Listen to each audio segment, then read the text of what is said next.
Why would the ascension process happen only when the deep state would come in and try to control everybody, use fear, use forced jabbing, forced masking?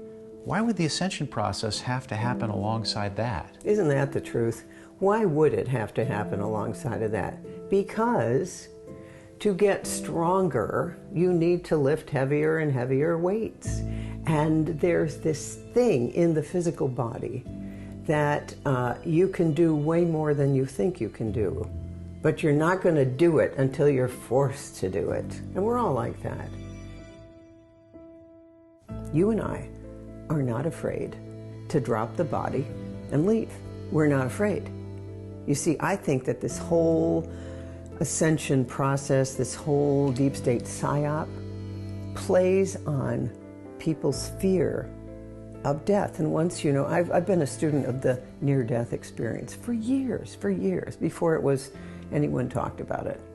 And the research was that after kids had a near-death experience, so people could no longer wear a watch, their electromagnetic field had changed in about 25% of them.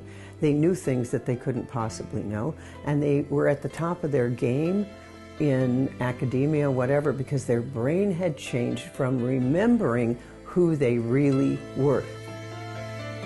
Standing up for oneself is the pathway to God. Oh, that's good.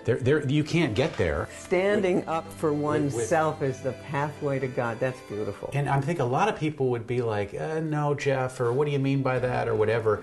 But if you've done it, if you've truly stood up to that force that is telling you, you don't get to be a human being, you don't get to be a spiritual being, I own you.